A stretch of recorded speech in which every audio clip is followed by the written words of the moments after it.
नमस्कार दोस्तों, क्या आपने भी कभी खाना खाने के बाद पेट में जलन महसूस की है या फिर खट्टी डकारें, भारीपन, गैस और उस वक्त झट से एक जेल्यूसिल, इनो या फिर सुबह सुबह उठते ही पेंटोप्राजोल जैसी गोली ले ली?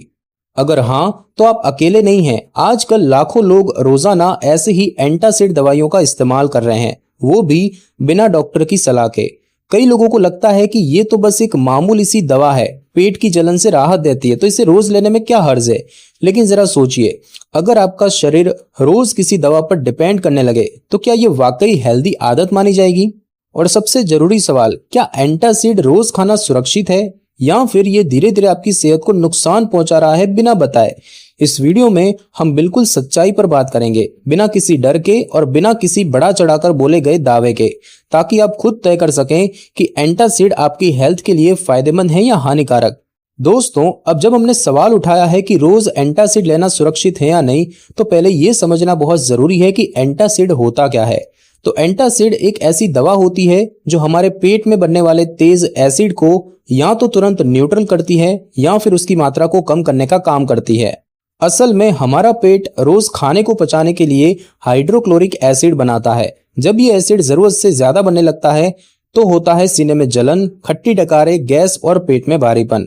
एंटासिड दवाइयां इस एक्स्ट्रा एसिड को न्यूट्रलाइज करती है, जिससे कुछ ही मिनटों में आराम महसूस होता है। अब एंटासिड के दो मुख्य प्रकार होते हैं। पहला, सामान्य न्यूट्रलाइजर्स जैसे कि जेल्यूसिल, डाइजीन, इनो। ये दवाइयां डायरेक्टली एसिड के साथ मिलकर उसे न्यूट्रल करती है, इमीडिएट रिलीफ देती है, लेकिन सिर्फ कुछ घंटों के लिए। दूसरा है प्रोटॉन पंप इनहिबिटर्स यानी कि पीपीआईज, जैसे कि पेंटोप्राजोल, राबेप्राजोल या ओमेप्राजोल।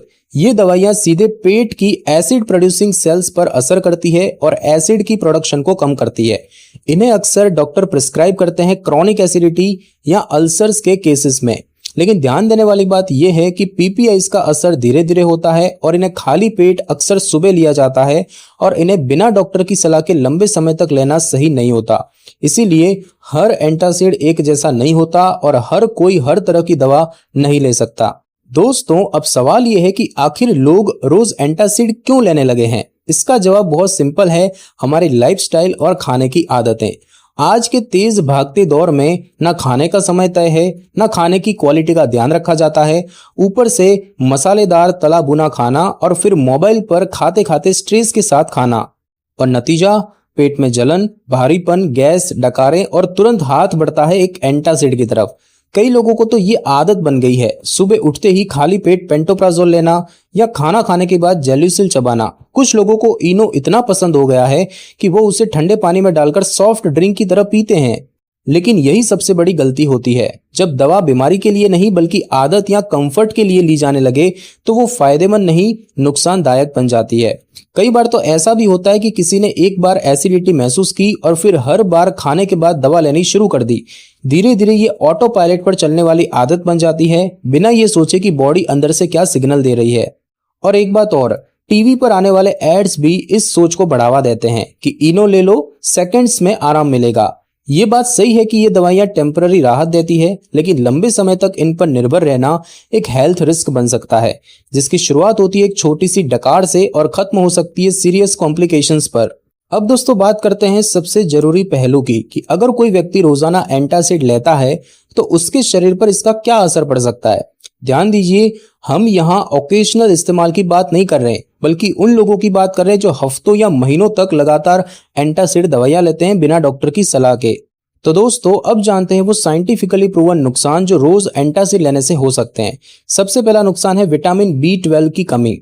हमारे शरीर में विटामिन B12 को एब्जॉर्ब करने के लिए पेट के एसिड की जरूरत होती है, लेकिन जब आप रोज एंटासिड लेते हैं, खासकर पीपीआईज जैसे कि पेंटोप्राजोल, तो एसिड कम हो जाता है। नतीजा, धीरे धीरे B12 की कमी होने लगती है। इसके लक्षण हो सकते हैं थकावट, चक्कर, मेमोरी कमजोर होना या हाथ पैरों में झंझनाहट। दूसरा नुकसान है आयरन और मैग्नीशियम की कमी यानी कि न्यूट्रिएंट माल एब्जॉर्प्शन। एंटासिड लंबे समय तक लेने से शरीर जरूरी खनिज जैसे कि आयरन और मैग्नीशियम को भी ठीक से एब्जॉर्ब नहीं कर पाता। इससे एनीमिया यानी कि रक्त की कमी, मांसपेशियों में खिंचाव और कमजोरी जैसी समस्याएं हो सकती है। तीसरा नुकसान है किडनी पर असर। कुछ शोध बताते हैं कि लंबे समय तक पीपीआई इस्तेमाल करने वाले लोगों में क्रॉनिक किडनी डिसीज का खतरा थोड़ा ज्यादा देखा गया है।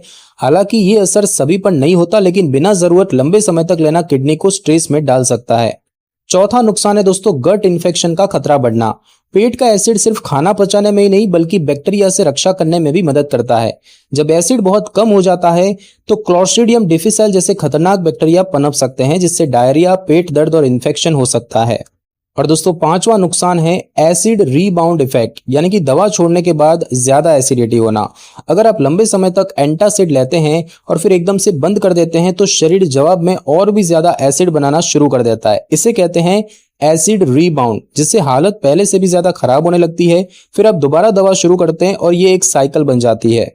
और दोस्तों छठा नुकसान है हड्डियों की कमजोरी। कुछ स्टडीज में देखा गया है कि जो लोग सालों तक पीपीआई दवाइयां लेते हैं उनमें कैल्शियम एब्जॉर्प्शन भी कम हो जाता है, जिससे हड्डियां धीरे धीरे कमजोर हो सकती है और फ्रैक्चर का खतरा बढ़ सकता है। तो साफ बात यह है कि अगर दवा कभी कभी ली जाए, डॉक्टर की सलाह से ली जाए तो ये फायदेमंद होती है, लेकिन इसे रोज की आदत बना लेना एक कंफर्ट जोन नहीं बल्कि खतरे की घंटी हो सकती है। दोस्तों अब एक बहुत ही महत्वपूर्ण बात, हर किसी को एंटासिड एक जैसा असर नहीं करता। कुछ लोग ऐसे होते हैं जिनके लिए ये दवा रोज लेना ज्यादा नुकसानदायक हो सकता है। तो चलिए जानते हैं ऐसे लोगों के बारे में जिन्हें एंटासिड के इस्तेमाल में खास सावधानी बरतनी चाहिए। सबसे पहले है किडनी से जुड़ी बीमारी वाले लोग, यानी कि किडनी पेशेंट्स। एंटासिड खासकर एल्यूमिनियम और मैग्नीशियम वाले किडनी से फिल्टर होकर बाहर निकलते हैं। अगर किसी की किडनी पहले से कमजोर है तो ये दवाइयां शरीर में इकट्ठा होकर टॉक्सिसिटी पैदा कर सकती है। इसीलिए क्रॉनिक किडनी डिजीज वालों को बिना डॉक्टर की सलाह के एंटासिड नहीं लेना चाहिए। उसके बाद है बुजुर्ग लोग, यानी कि एल्डरली पीपल। बुजुर्गों में डाइजेशन धीमा होता है, साथ ही वे पहले से कोई दवाइयां ले रहे होते हैं जैसे बीपी, डायबिटीज, हार्ट या आर्थराइटिस की दवाएं। ऐसे में एंटासिड का असर उनकी दूसरी दवाओं पर पड़ सकता है, या फिर विटामिन और मिनरल्स की अवशोषण क्षमता यानी कि एब्जॉर्प्शन और भी घट सकती है। और उसके बाद है दोस्तों प्रेग्नेंट महिलाएं। प्रेगनेंसी में अक्सर हार्ट बर्न होता है, लेकिन हर तरह का एंटासिड प्रेगनेंसी में सुरक्षित नहीं होता। कुछ एंटासिड्स में ऐसे कंपाउंड्स हो सकते हैं जो गर्भस्थ शिशु पर असर डाल सकते हैं। इसीलिए प्रेग्नेंट महिलाओं को केवल गायनेकोलॉजिस्ट द्वारा सुझाई गई एंटासिड ही लेनी चाहिए। और उसके बाद है दोस्तों मल्टीपल दवाइयां लेने वाले लोग, यानी कि पॉलीफार्मेसी पेशेंट्स।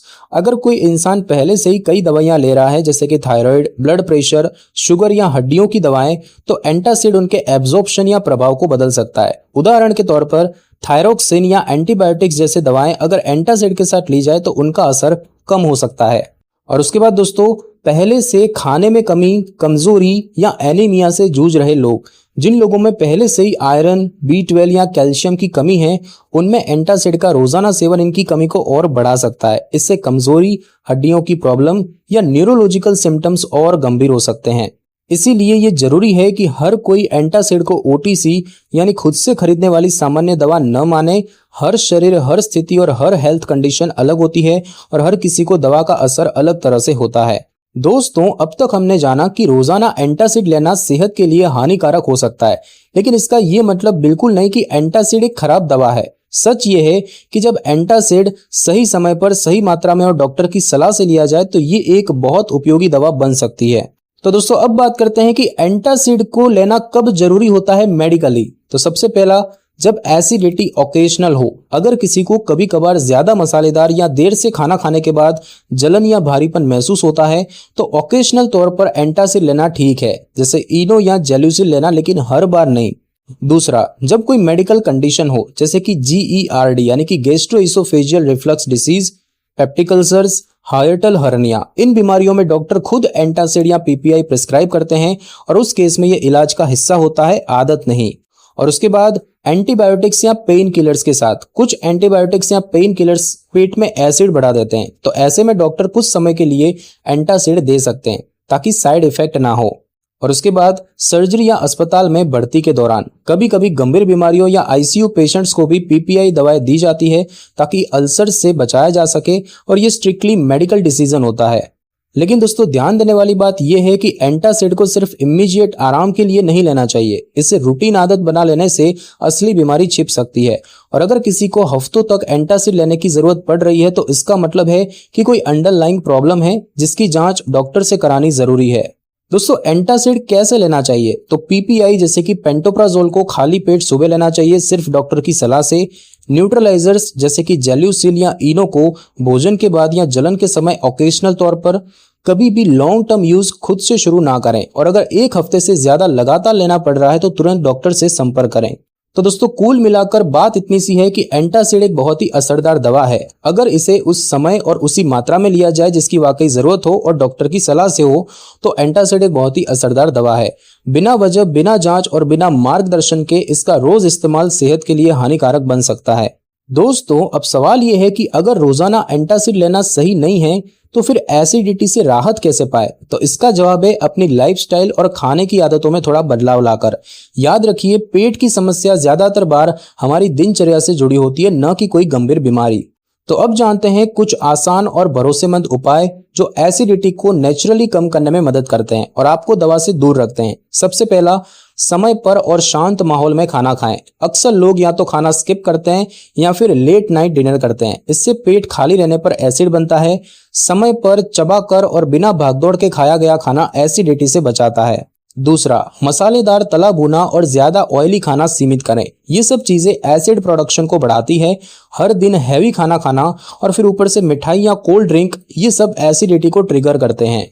उसके बाद दोस्तों तीसरा उपाय यह है कि भोजन के बाद तुरंत लेटना नहीं चाहिए। खाने के तुरंत बाद लेटने से एसिड ईसोफेगस यानी कि अन्न नलिका की तरफ चढ़ सकता है, जिससे जलन होती है। खाने के बाद कम से कम 30 से 40 मिनट अपराइट बैठना बेहतर होता है। और दोस्तों चौथी चीज, ज्यादा तनाव या चिंता से बचें। इमोशनल स्ट्रेस भी पेट में एसिड बढ़ाता है। मेडिटेशन, हल्की वॉक या म्यूजिक सुनना डाइजेशन और मानसिक स्थिति दोनों को राहत देता है।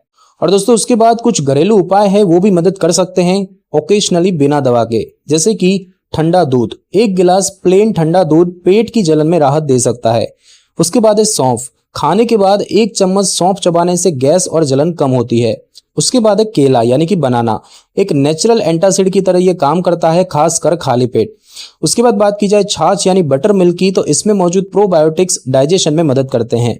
और उसके बाद है नींबू पानी बिना चीनी और नमक के। कभी कभी एसिडिक लगने वाला नींबू एक्चुअली बॉडी को अल्कलाइन बनाने में मदद करता है।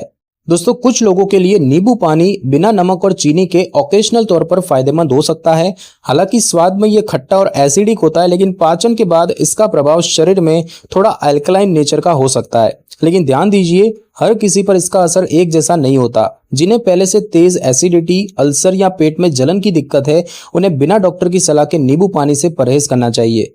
और दोस्तों ध्यान रहे कि अगर इन उपायों से भी लगातार राहत न मिले या बार बार एसिडिटी की शिकायत हो तो ये खुद इलाज करने का समय नहीं बल्कि जांच कराने का समय होता है। और याद रखिए, दवा हमेशा आखिरी उपाय होनी चाहिए, पहली आदत नहीं। एसिडिटी से बचने का सबसे अच्छा तरीका है खुद की लाइफस्टाइल और खान पान में संतुलन लाना। तो दोस्तों चलिए अब इस पूरे वीडियो की बात को एक बार जल्दी से दोहराते हैं। एंटासिड कोई बुरी दवा नहीं है। ये जरूरत के वक्त सही समय पर डॉक्टर की सलाह से ली जाए तो पेट की जलन, गैस या एसिडिटी में बहुत राहत देती है। लेकिन इसे रोज रोज लेना या आदत बना लेना बिना कारण, बिना जांच, ये शरीर को धीरे धीरे नुकसान पहुंचा सकता है। इससे हो सकती है विटामिन और मिनरल की कमी, गट इन्फेक्शन का खतरा, किडनी या हड्डियों पर असर और दवा पर डिपेंडेंसी। इसीलिए अगर आपको कभी कभी एसिडिटी होती है तो सबसे पहले खाने का समय, लाइफस्टाइल और स्ट्रेस लेवल्स पर ध्यान दीजिए। रोज दवा लेने से बेहतर है रोज का खाना और जीवन शैली सही करना। और अगर आप हफ्तों से लगातार एंटासिड ले रहे हैं तो अब समय है डॉक्टर से मिलकर असली वजह जानने का। अब दोस्तों आपसे एक छोटी सी गुजारिश, अगर आपको ये वीडियो थोड़ा भी उपयोगी लगा हो तो इसे अपने घर के बड़े बुजुर्गों, दोस्तों और उन लोगों के साथ जरूर शेयर कीजिए जो शायद रोज ये दवा ले रहे हैं लेकिन उन्हें इसके पीछे की सच्चाई नहीं पता। और हाँ, अगर आप हेल्थ से जुड़ी ऐसी ही सच्ची, सीधी और साफ जानकारी चाहते हैं तो अभी मेडल सपोर्ट चैनल को सब्सक्राइब करिए ताकि अगली बार आप कोई मिथ नहीं, साइंस सुने। स्वस्थ रहें, सजग रहें। मिलते हैं अगले वीडियो में। धन्यवाद।